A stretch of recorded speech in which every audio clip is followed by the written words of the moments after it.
Kim, thank you so much for joining me on For Our Edification. How you doing? Thank you for having me. I'm doing all right. It's a good day. And so I'm always excited to talk to good people and just chop it up. So thank you for inviting me. Good people, where? No, let me stop. All right, so you do some really interesting work as far as giving Blueprint is concerned. Call Studio, which I've seen your social media posts about Call Studio, and I'm like, man, this actually looks kind of fun. And so I'm really interested in what motivated you to do the kind of work that you do. I think it's always been there, Eddie. I don't, doing community work wasn't an option in my household. So let's just start there. Okay. And so it wasn't, you go serve your church, you serve your community, you get up on Sunday, you have stuff to do on Saturday. It just wasn't an option. But it wasn't with my parents. I'd see it on both sides of my families, with my grandparents and with my aunts and with my uncles as well. And so when I got to college and I got my first internship, I really think that was my freshman year. I really think that anchored in the type of work that I was going to do, and connecting with people was going to be a big part of it. Fun fact that a lot of people don't know, my original goal was actually to be a CIA agent. Really? Uh, that is what I wanted to do. And I had talked to a recruiter, and when they shared that I wouldn't be able to tell my mama where I was going sometimes, that just went out the door, because I knew that just wasn't realistic for the kind of family that I have, or the kind of worry that I would want my mother to have. And the backup was actually just serving in government. That was the goal. And so just serving people and really owning, from a government perspective, that I work for the people regardless of my position, that the people pay my salaries. And I adopted that mindset very early. And so it was always about service. It was always about getting it right. It was always about putting the people first. And if I did that well, then I would be served through opportunity in government, no matter where it would be. Okay, so a couple of fun things. Where did you grow up?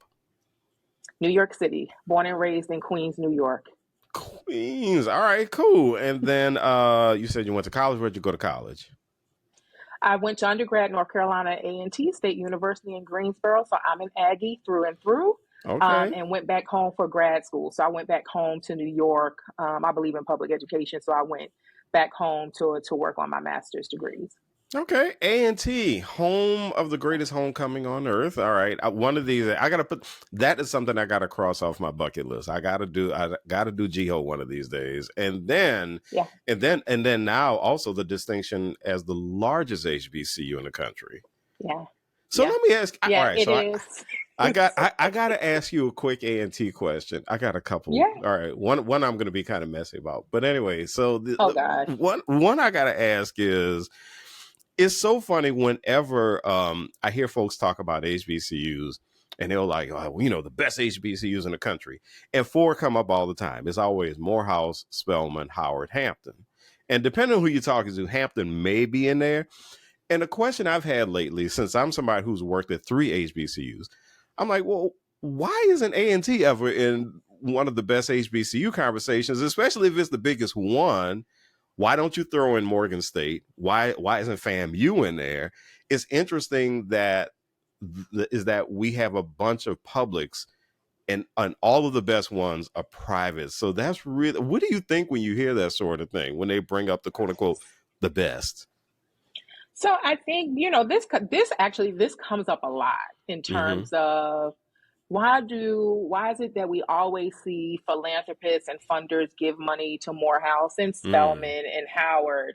And I do think, people underestimate the needs of public schools. And Yeah. so when you think about the private institutions, they typically have large mouthpieces, right, working in Mm-hmm. community on their behalf, and they're pushing that narrative forward. They're private institutions, they don't get the same kind of funding. But the reality is our state institutions are underfunded as compared to their Yeah. PWI counterparts. And Mm-hmm. so, I think the good thing about being under recognized in that way is that when you do recognize the power in not just the A&T, because A&T is just magnificent, right? But when you look at, if if you say we're so just yourself. if I say so myself, like we are just magnificent. Aggie born, Aggie bred, you learn that on day one. But Mm, when you get to learn about these other institutions, large and small, and whatever their niche areas are, you really realize how impactful HBCUs are around this country and the caliber of students that are coming yeah. out. And it really helps to me to dispel the myth that we just happened to get in HBCUs because we couldn't get into other institutions where there was no other choice for me. And HBCU was the choice for me. I applied to the other institutions in case an HBCU didn't want me, right? Mm, And mm-hmm, so there mm-hmm. was no option. My parents gave me the option, but they're also both HBCU grads. But this was my choice. I wanted to be someplace. I went to school with all Black kids until high school, and that Yeah. was a choice too. My mother said, okay, if you're going this route, then we need to make sure that you can engage with everybody. And Mm-hmm. so, and it's actually the first time I ever experienced racism, Mm, right, yeah. was when I got Yeah. to high school. And so I think the HBC when it comes to public institutions, I feel like us as alumni that we have to also do a better job with singing the praises louder, Mm-hmm. beyond what everybody already knows, but those milestones and those achievements that make us comparable, and we're competing against some of the larger institutions, PWI institutions, we have to be louder like we see with these other institutions as well. But like I said, A&T is just great, um, all across the board. And I wasn't even an engineer, and you know, So we and I got did all right. we got to do the shout out. So your parents, where'd they go to school? They went to Livingstone College in Oh, cool. Salisbury, All North right. In Carolina. North Carolina. Yep. Yeah, yeah, yeah, yeah. Yep. Okay. All right. So here's the messy question because I heard this one day and I was like, what are they talking about? NCAT. Is it NCAT or is it ANT? No, it's A&T. Yeah, solve this So for us right now. so I had a coworker see who us said all. that. And he was just like, yeah, when I was at NCAT, I was like, what is he talking about? Yeah, NCAT. so And he kept it's a saying generational NCAT. thing. And I was like, well, you know what? My theory is that it's a hashtag thing. That's where it came So they from. use it as a hashtag and people decide to start using it as a nickname. And I was like, no, don't do that. It's No, ANT. we Don't we do are that. we are A&T, and it's always going to be that. But it's a generational thing, and what's so funny, Eddie? G-Ho was the same thing. It took us a while to like really embrace G-Ho as the abbreviation for the greatest Yeah, homecoming I'm sure it on did. earth. Yeah, I was like, what is that? But it's the pride behind it. But the NCAT, I can't say NCAT. It will always be my beloved A&T to me. So yeah, it is messy, but it's not as if it's not a conversation that's already happening. Let's get into the TED Talk. Yes. 2016, you do this TED Talk called Your Voice is Your Currency. First of all, I love the title. Thank you. What inspired you to submit a proposal for that? I mean, what was going through Kim's head? So here's the thing. I didn't. I submitted a proposal for something totally different. And one of the organizers came to me. I submitted a proposal to talk about nonprofit work. And Mm-hmm. one of the organizers came to me and she said, your experience is so deep. Would you consider doing something that talks more holistically about your experience? And I was like, this sounds like I might have a shot, right? That they're actually coming Mm-hmm. to me. And so Mm-hmm. when I really thought about it, I said yes, obviously, but when I thought about it, it's something that I have been saying for years. Your voice is your currency, is one of the most valuable Mm-hmm. things that you have. When you speak up for community and you speak up for people that sometimes don't have a voice, when you speak up for people that you work with who may not be as comfortable in sharing their experiences because maybe they're not as seasoned in the workplace. And I just thought about some of my experiences personally in how I was able to escalate quickly in government and what that really meant. And the one thing that was solid was I was never afraid to say what needed to be said. And I Mm-hmm. feel that when you are able to do that with honor, right? Not from an ego perspective, because truth be told, if I could just be anonymous and say things and no one would ever know who I am, I would be just as happy. If I could just live my life, I just believe that we have gotten away from speaking up for people. And I really think I was born in the wrong generation. I do. I really think I should have been a younger baby boomer. I tell people that I probably would have aligned with the Black Panther Party in terms of the community aspect. Yeah. And I've always been that person. And it's really how my parents raised us and how we were involved. And like I said, it wasn't a choice. And so Mm-hmm. your voice is your currency. I thought about all of the things and I asked them to give me some more time. Right. But I knew that that was the title, but I had to figure out what the content was and how I wanted to frame it and what I was comfortable in sharing at that time. Because I have Yeah. lots of stories, but not all of my stories are for the public.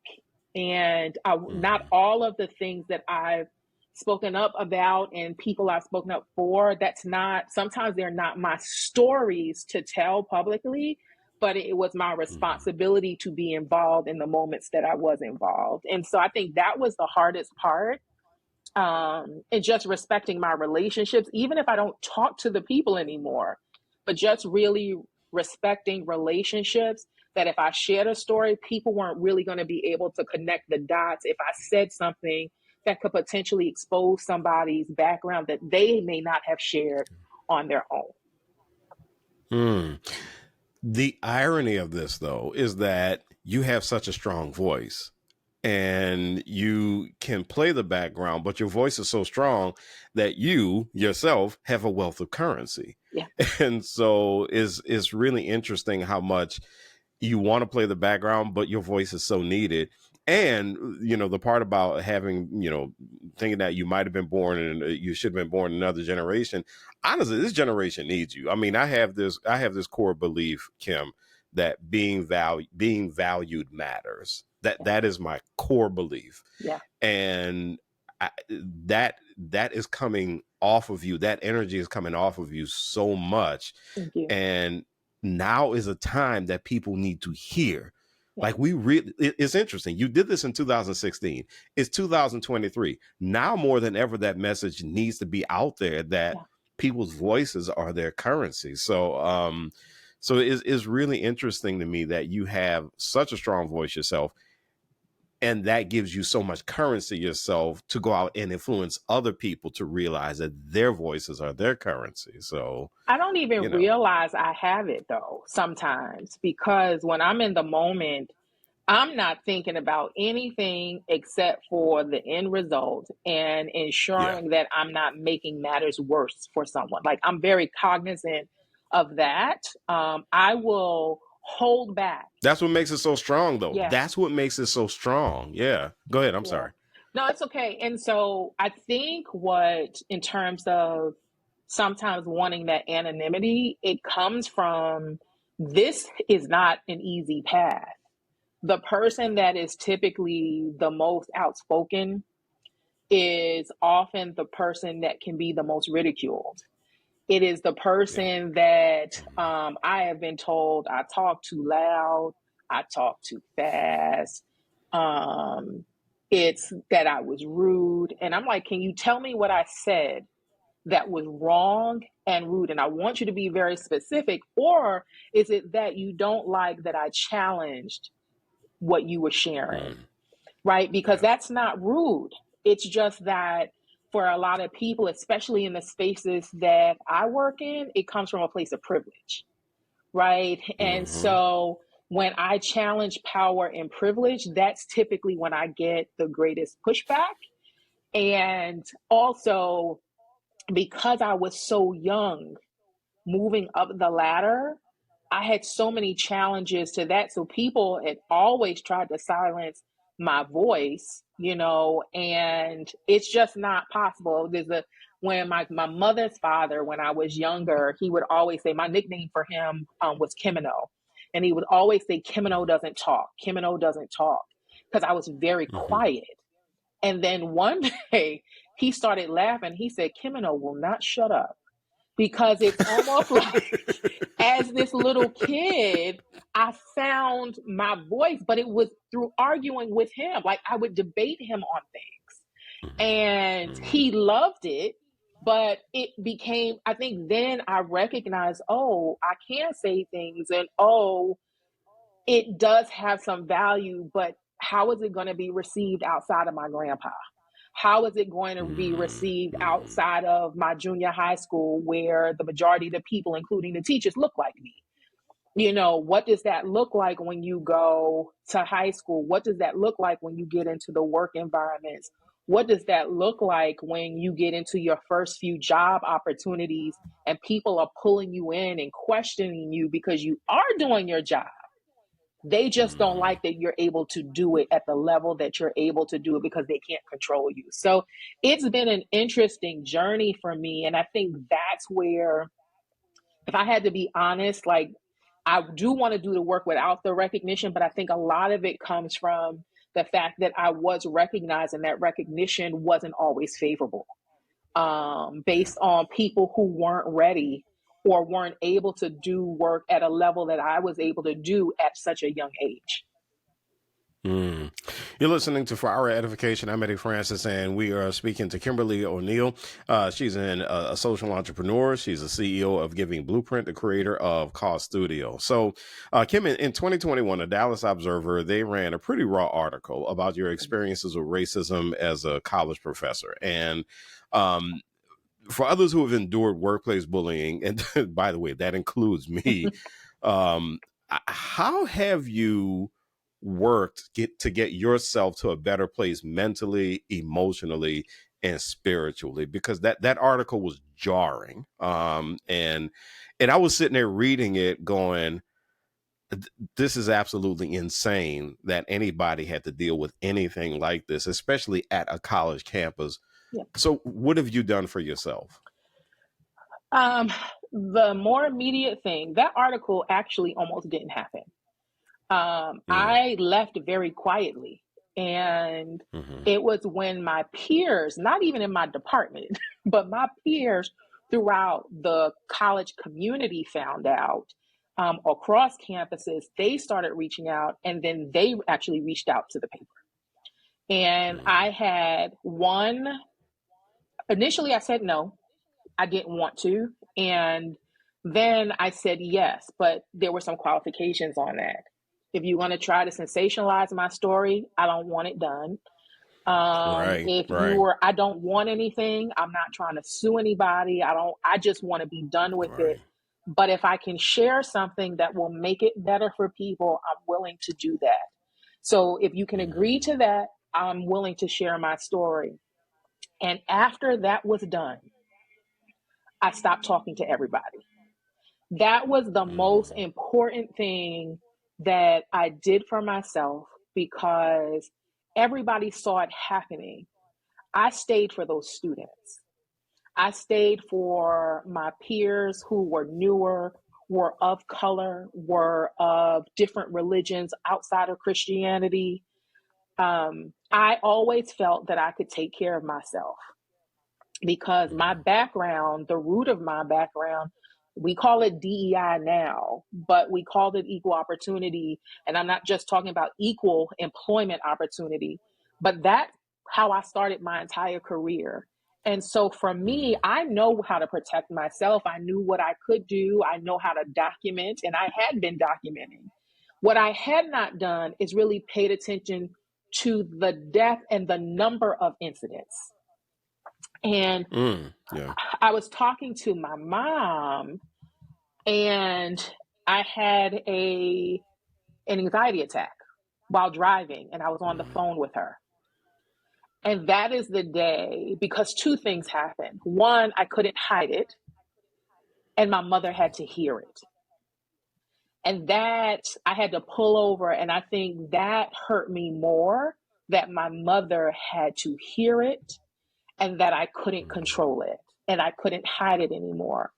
And so I did the article. I spoke to HR before I left. I gave everybody every interview they wanted. And I am also done inspection and investigation work, so I can remember stuff just because I'm trained to do it. And so I can just give you things. When my mind is right, I can give you things that I'm like, oh yeah, that too did happen, not just the stuff I documented. And once I was done, I was done. And so I am a fan of therapy. I am a fan of disconnecting and disassociating from anything that brings or reminds you of trauma or tragedy or anything like that. And so for me, I just stopped responding. I got email messages for those that had my email, personal email, those who had my work text number, that my personal number that I use for business. For those that would send me messages on LinkedIn, I said no to everyone because no one was really asking me. What they were trying to do was sensationalize and utilize me in a larger agenda that I didn't want to be a part of. Even though I honestly knew that these people were good people that were calling and reaching out to me, but there was a big agenda that they too were after, and I didn't want to be a part of it. So just disconnecting was the first thing, and then being able to talk about it. And I did not realize, those that know me know I had a really bad season with COVID in 2020, and it affected me a lot. I am a long hauler, and so I can still be triggered now by certain things. And my therapist said to me, I developed this really bad stutter. And I knew about there were two types of anxiety attacks I knew, Eddie. The one that everybody can tell you she's having an anxiety attack. And then there was another that if you really knew me, you knew something was happening because my voice would change. So I could function like we're talking right now, but the tone in my voice would change. So my therapist pointed out, he's like, I know you know about those. And then he referenced that my stuttering was a third form. And so what I had to do for me as a public speaker, as an educator, as an entrepreneur, losing my voice was the scariest thing for me, Yes. just Yeah. to be able to communicate. And so for those that are going through workplace bullying, I actually don't recommend that you just hold it like I do or like I did, Right. right? I Right. don't. Right. I did it for very different reasons because of my background, but I do recommend for those that are going through any type of workplace bullying that you identify what wellness looks like. Let your HR departments, if you're still working in those spaces, let your HR department work what it's supposed to do based on what you're comfortable in sharing. But there's a wellness aspect to all of that. And, Black folk carry it, and we carry it well Yes. till we cannot carry Yes. it at all. And the Yes. way that it showed up for me was messy and it's scary. And so I think the wellness journey, and not just therapy, go to the doctor, let them do your blood work, like all of it, because it all, as my therapist reminds me, I focus on you as a person, because if your mind is not working well today, what's happening with the physical aspects of Yep. your body and all of those things. And so that is my strongest recommendation, is focus on what a wellness plan looks like for you, just to help you identify how to get you through each phase of what healing looks like, because it's an evolving process. It's not overnight. And it Yeah. doesn't feel good. And it may bring up some Yeah. other things that you've not paid attention to. But the wellness journey has been the most significant journey for me. Isn't it interesting how we as Black folks, we feel like we have to carry the worst stuff? Yep. And people like our friends and our family will say, hey, look, you got to let this go. But I know for me, I felt like, for whatever reason, I felt like I had a responsibility, air quotes, to carry this really insane stuff with me. And I had a panic attack. I Yeah. actually sat in my office at work. I had no idea what was going on. My heart started palpitating. I started losing my breath. And I was just sitting and I was scared. I was like, I think I'm having a heart attack. And when I started to kind of think through it and I started to control my breathing more, I was like, crap, I just had a panic attack, and but I too, I mean, I'm in therapy myself. Yep. And it's really interesting how when you really work through all of this, especially as a Black person, you're sitting here thinking, no, no, no, I gotta be tough and I gotta go through this and I gotta make it through. I gotta push through. I gotta push Yep. through. And at some point you just realize, well, I mean, yeah, I gotta live and I gotta survive, but I don't have to punish I myself. don't And have to punish myself at all. I think yeah, the one thing people say to me that they think is a compliment is actually the opposite. If I mention that I cry, people are like, you cry? yeah. Right? And I have to remind people I'm not a robot, right? You think Right. I can Yeah, do yeah, yeah, all of yeah. these things, but I have Yeah. limits too.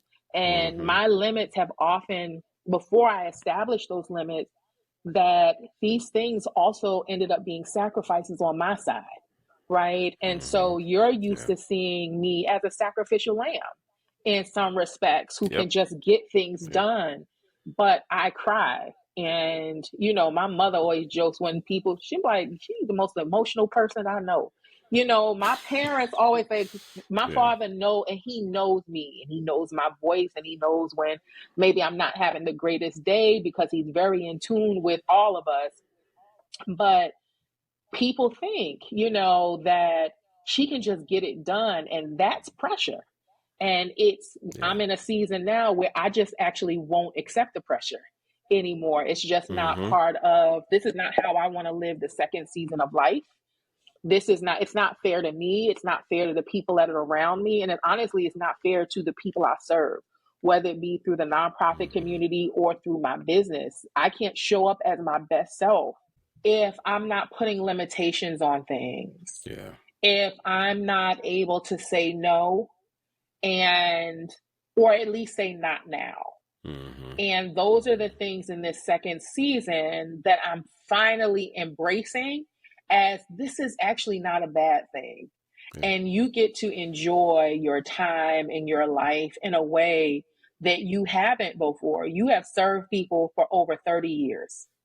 Mm-hmm. And how do you pull back a little bit now so that you can serve yourself and the things that are the most important to you outside of work? Yeah. Because work Yeah. is work, but how do you show up a lot differently? And so that's the part of this season that I'm most excited about, that I'm able to discern and differentiate what's best for me and what no longer serves me. And even if I want to do it, that I can't do it well, and it's okay to say no or not now. Mm. All right. So this podcast, one of one of my passions has become personal leadership. And so considering the work that you do, whether it's Call Studio, or whether it is giving blueprint or even outside of that, how do you lead yourself so that you can effectively lead others? I invest in training. Mm-hmm. Um, I don't have all the answers. I want to be in the rooms with the people that have more money than I do, that look like me, that are willing and open to talk about hardships, Mm-hmm. that are willing to share, how they got over humps. I spend time, I don't have a television, so this is Mm. part of it. Even when I actually kind of like even that. when, I like that you don't have a yeah, television. I have, so since 2007, Mm-hmm. I've had a TV probably 3 years out of all of that time. So it's Hmm. not that I just don't watch it, I don't have one. Right. And for me, that was a wellness piece. It started off as an act of protest because I just didn't like my cable company. And then I just didn't. We Yeah. were limited to who we could use in an apartment complex. Their customer service Oh, was yeah. terrible. I'm a big customer service person, and I called them and said disconnected. And I remember the agent said, "And then what will you do?" Because they knew they had a 10-year contract with the complex. Mm-hmm. So it started out as an act of protest, but what I realized is how much time I was getting back. It also, because I worked in government and because I was teaching at some point political science, it also allowed me to control what I had to pay attention to versus everything that was happening in the world that it's a lot at one time, Mm-hmm. especially when you're facilitating classes around that. And so that became a really big thing. So I listened to a lot of podcasts. I wasn't an ebook person, but I am now. Books that I still like to read books, but I try to at least get 2 ebooks in a week. Mm-hmm. Just listening to them. It could be fiction. It could be Mm-hmm. nonfiction. It really doesn't matter. It just has to be somebody with a good voice. That's all. Mm-hmm. That's the thing for me. But I invest in myself. I travel. I just became a digital nomad. I'm still figuring out what that means. I just know I'm a digital nomad. I just, I put It'll come to you. everything. Don't worry. It'll come to me. I put everything in storage. I think everybody thought I was joking, but I said I want 15 totes in storage. I will have 3 suitcases, my knapsack, and my purse, and that's it. So I have Hmm.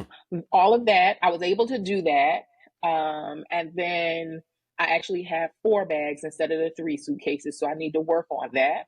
But because that wasn't what I said I wanted. Mm-hmm. But I think it's been a great purging process for me because we acquire a lot of things. And I've been a minimalist for a very long time. And packing and moving gives me anxiety because it means I have to go through stuff. And it's a reminder that I may have failed a little bit in my efforts to be a minimalist. And limiting myself to 15 plastic totes for 51 years of living. And I kept 2 pieces of furniture. Everything else I threw away, donated. I didn't even sell. I just gave stuff to people. So if Hmm. you wanted, you had a deadline, but it was the most freeing part of the process. Yeah. How much that my ability to move around the country or around the world, I can do what I want to do, is based on how much stuff I have to take around. And I now know I never want to be bogged down by a lot of things that I would be afraid to get up and move again if I can. I'm doing this while I can because there's going to become a season that I'm not going to be able to, whether it be because my parents are older or just because I'm older, that I'm not going to be able to do it. So I said, I'm going to enjoy this now. I'm going to give myself 12 months Mm-hmm. to do it. And then we'll reevaluate what this means again. If I can do it another 12 months or another 6 months, I'll go until I know when it's time to say, you need to settle down somewhere and get your stuff out of storage. So here's something. This is a wrinkle I've added to the podcast, and I'm going to ask all my guests this. Imagine that you are a skywriter, and the message that you write in your plane, the entire country can see it.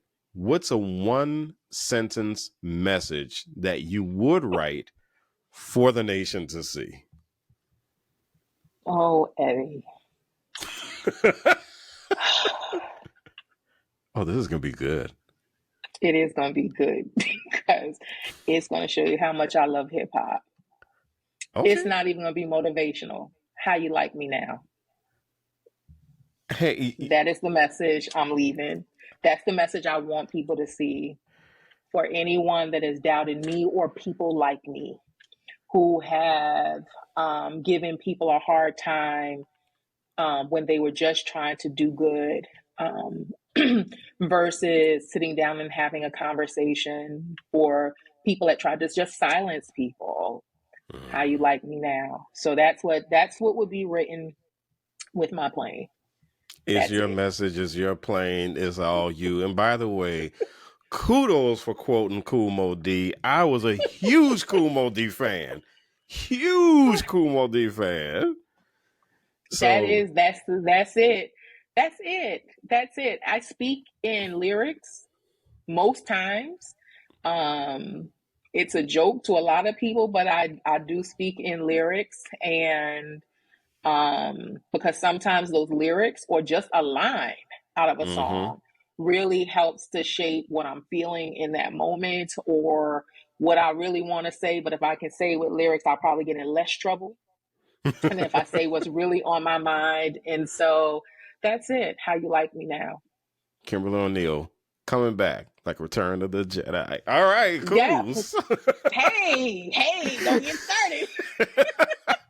Kimberly O'Neil is a Don't get social started. entrepreneur. She serves as the CEO of Giving Blueprint. She's the creator of Call Studio, and her information is all in the show notes. So, Kim, if anybody wants to reach out to you, follow you, I mean, and they only have one way to do it now. They can't do it physically, but if they wanted to reach out to you or connect with you in some way, how can they do it? Just Kim Online everywhere on social media, and also justkimonline.com. That's the easiest way because I'm always on social media in some way. Even if I'm not posting, I'm there. So that's the best way to connect with me, even on LinkedIn. Cool beans. Kim, thanks a lot for joining me Thank you. on For Our Edification. I was about to do my other podcast, For Our Edification. One of the world's top fears is public speaking. I don't know why. I'm a public speaking coach, and I think public speaking is great. People go through my coaching, and I hear, Eddie, I've been promoted 3 times on the job because of your coaching. Yeah, I hear that in my dreams. But in reality, we focus on 3 things during your coaching: how to express your personal brand, your leadership, and you. We focus on how to use public speaking to bring the best out of you. Want to learn more? Log on to eddiefrancis.com.